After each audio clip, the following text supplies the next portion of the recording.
On commence ça tout de suite. Donc, pour l'entraînement physique, cette semaine, on va analyser mon camp d'entraînement avec Elevate Webiplex Pro Cycling.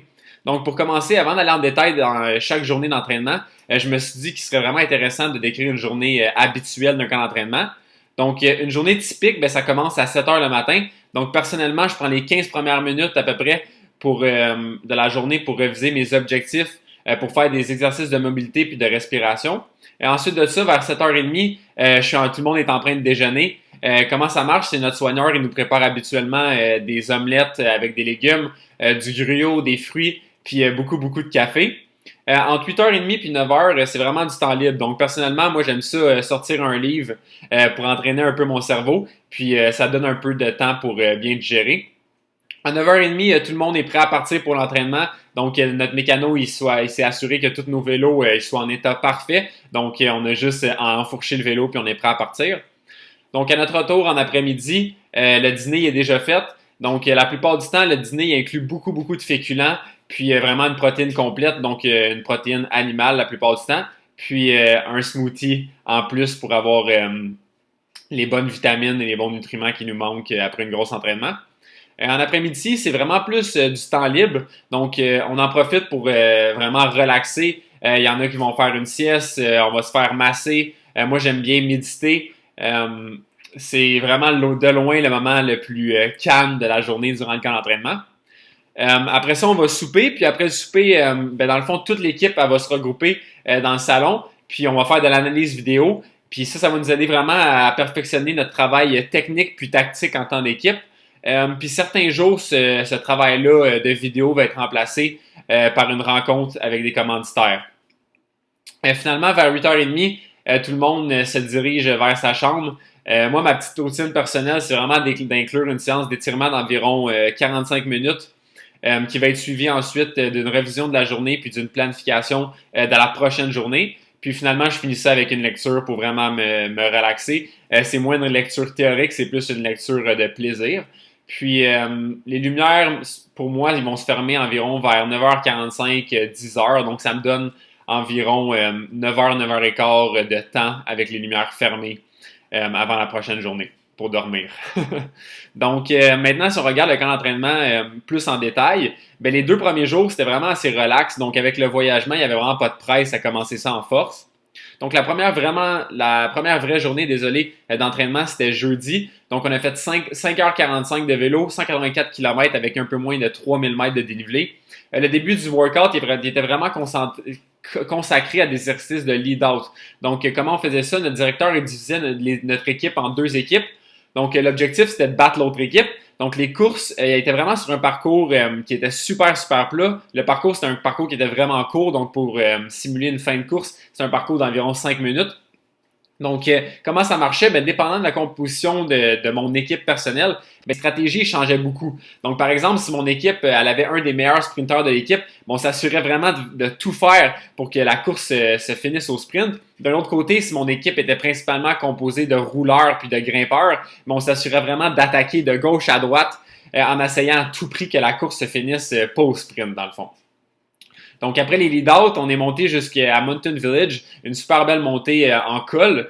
On s'est assuré que les 15 dernières minutes se fassent race pace. Heureusement, pour mon mental, j'étais capable de prendre le KOM. Puis comme vous savez, un KOM, ça fait toujours plaisir, surtout en début de saison quand on essaye de savoir un peu c'est quoi notre forme. Donc, c'est très encourageant. Puis finalement, on a terminé cette grosse journée-là avec 30 minutes all out. Honnêtement, du gros n'importe quoi. C'était genre last man standing. C'était une course à la mort. Donc, c'était le premier qui arrivait à l'intersection 10 minutes avant l'arrivée à la maison d'équipe. Juste pour être sûr qu'on soit vraiment brûlé à la fin du workout. Vendredi, une journée un peu plus courte, 3h20, environ 110 km. La série principale d'intensité durant l'entraînement, c'était de faire 4 team time trials d'environ 10 minutes. Encore une fois, les équipes étaient divisées en 2. L'objectif, c'était assez simple. Il y avait une équipe qui partait 15 secondes après l'autre. Puis, dans le fond, la deuxième équipe, son objectif, c'était de ramener la première équipe. C'était vraiment pour nous pratiquer à contrôler un échappé de fin de course. Donc, un échappé qui est forte, mais un échappé qui n'a pas un gros gap. Donc, de savoir comment la contrôler bien pour finir au sprint. Samedi, on s'est rendu à un critérium pour faire la première course de l'année. Contrairement à l'année dernière, où on a facilement gagné la course en attaquant, on attaquait constamment jusqu'à ce qu'on crée un échappé qui était favorable pour nous. Cette année, notre objectif, c'était vraiment d'attendre le sprint final pour pratiquer notre lead-out. Donc, finalement, on a complètement échoué. L'équipe, elle a terminé deuxième, troisième, quatrième et sixième. J'ai honte en disant ça. On a laissé la première place à Justin Williams, très bon sprinter que vous connaissez sûrement si vous écoutez un peu le vélo sur YouTube. Honnêtement, d'avoir perdu la première course de l'année, je crois que c'est une bonne chose pour l'équipe.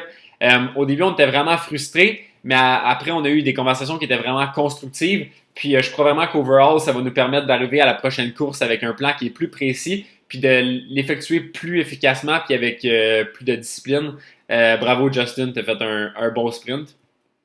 Lundi, grosse journée sur le vélo, beaucoup de PB pour moi, pour 2020 en tout cas. Donc 6h24, 187 km, 2897 mètres de dénivelé. C'était pas mal simple comme journée honnêtement. À chaque montée, c'était le premier rendu en haut, puis on avait plus de motivation parce que Monster était là pour nous filmer. Donc on s'attaque encore plus fort quand la caméra est là. Puis pour ceux qui regardent les chiffres, sur la dernière montée à environ 135 km, j'ai fait 18 minutes à 422 watts à 71 kg.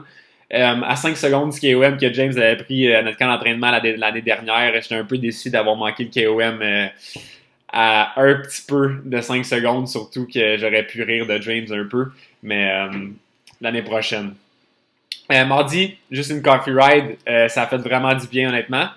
Finalement, mercredi, 4h49, 153 km, 2900 mètres de dénivelé.